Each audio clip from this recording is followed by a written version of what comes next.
day, mom, and good day, classmates. Now, I am going to discuss about the case study of what happened in the Cavite munity on 1872.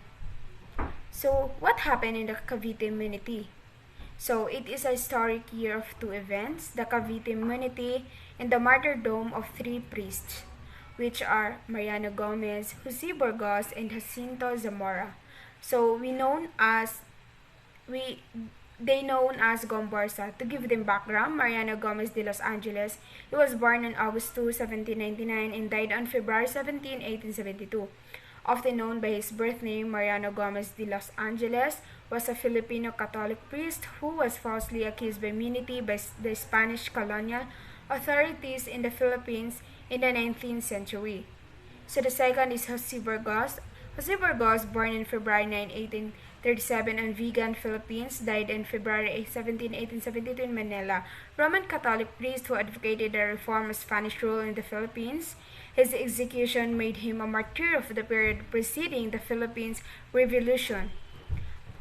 He was born on August 14, 1835 to Venancio Zamora and Hilaria del Rosario.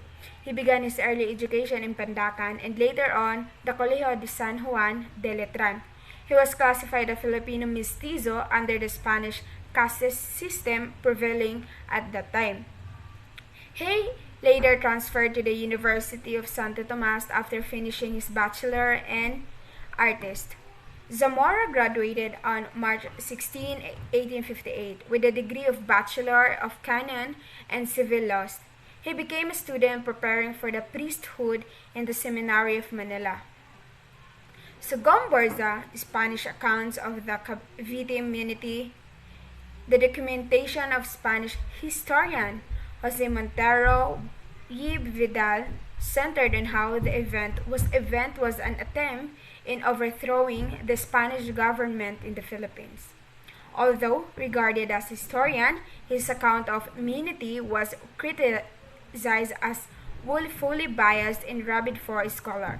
Another account from the official report written by the Governor General Rafael Guizardo implicated the native clergy who were then active in the movement towards secularization of parishes.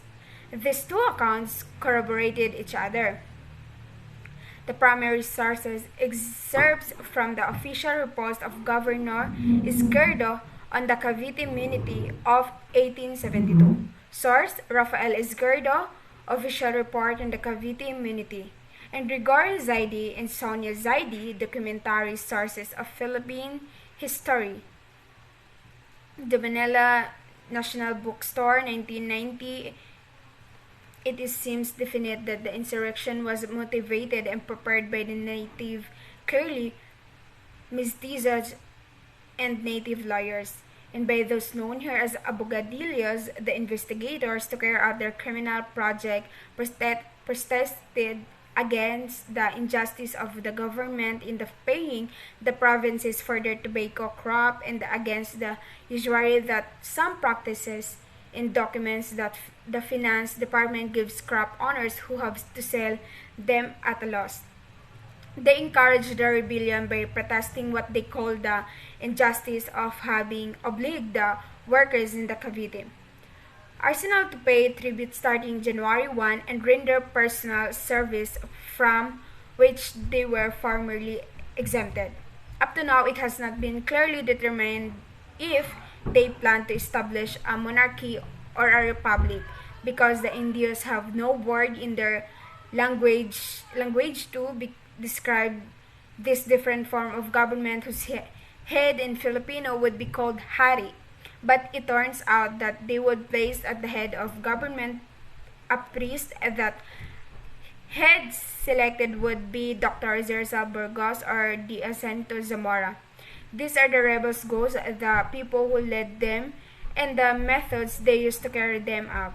It is clear from the accounts that the elimination of privileges enjoyed by the Cavite arsenal workers, such as being exempt from paying taxes and performing polos reservicios or forced labor, was the driving force behind the revolution. The presence of the native clearly who conspired and supported the rebels out of the spite for the Spanish friars was one of the additional factors they identified. Izquierdo, in an obviously biased report, highlighted the attempt to overthrow the Spanish government in the Philippines in order to install a new hari in the personas of Fathers Burgos and Zamora. He claimed the native clearly drew followers by charismatically assuring them that their struggle would success because they had God's support. In addition to making high promises like job, wealth, and military levels.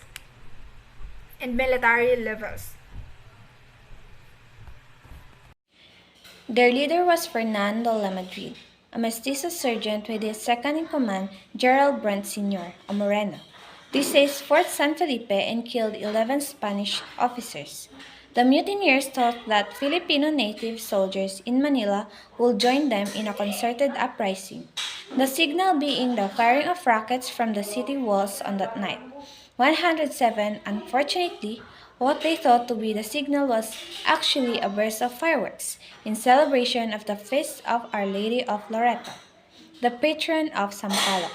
The plan was to set fires in Tondo in order to distract the authorities, while the artillery regiment and infantry in Manila could take control of Fort Santiago and use cannon shots as signals to Cavite.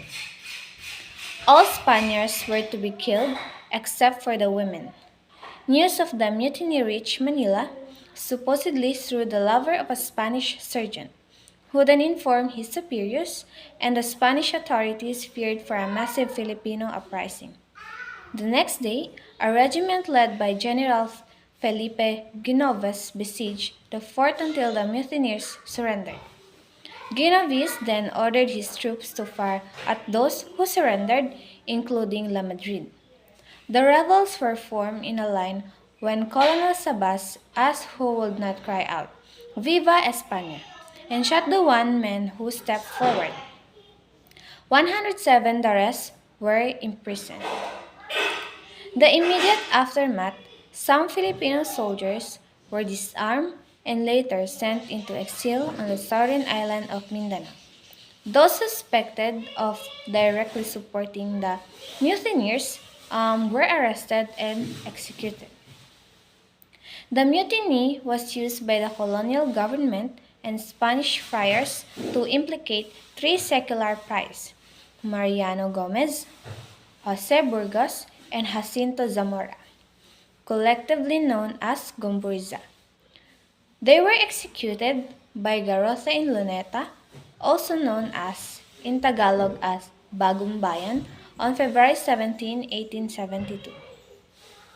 107 these executions, particularly those of the Gomburza, were to have a significant effect on people because of the shadowy nature of the trials. Jose Rizal, whose brother Paciano was a close friend of Burgos, dedicated his work El Filibusterismo to this three prize. On January 27, 1872, Governor General Izquierdo approved the death sentences on 41 of the mutineers.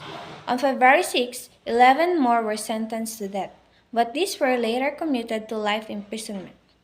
Others were exiled to other islands of the colonial Spanish East Indies such as Guam, Mariana Island, including Joaquin Pardo de Tavera, Antonio M. Regidor y Jurado, Pio Basa, and Jose Maria Basa. 107 to 108, the most important group created a colony of Filipino expatriates in Europe, particularly in the Spanish capital of Madrid and Barcelona, where they were able to create small insurgent associations and print publications that were to advance the claims of the seething Philippine Revolution. Finally, a decree was made stating there were to be no further ordinations or appointments of Filipinos as Roman Catholic parish priests. 107 in spite of the mutiny, the Spanish authorities continued to employ large numbers of native Filipino troops, carabineros, and civil guards in their colonial forces through the 1870s to 1890s until the Spanish-American War of 1898. Behind the story of Cavite Mutiny. During the short trial, the captured mutineers testified against Father Burgos. The state witness, Francisco Zaldúa, declared that he had been told by one of the Basa brothers that the government of Father Burgos would bring a navy fleet of the United States to assist a revolution with which Ramon Morente, the supposed field marshal, was financing with 50,000 pesos. The heads of the friar all orders held a conference and decided to get rid of Burgos by implicating him to a plot. One Franciscan friar disguised as Burgos and suggested the mutiny to the mutineers. The senior friars used an una fuerza suma de dinero or a banquet to convince Governor General Izquierdo that Burgos was the mastermind of the coup. Gomez and Zamora were close associates of Burgos, so they were too included in the allegations. Also, Zaldúa had been the principal informer against the three friars. His statement had been the main basis for the convictions, and he had been promised pardon in exchange for his testimony. However, he was condemned along with the three. He was the first to be executed among them on February 17, 1872. The central government in Madrid proclaimed that they want to deprive the friars of all the power of intervention in matters of civil government and direction and management of educational institutions.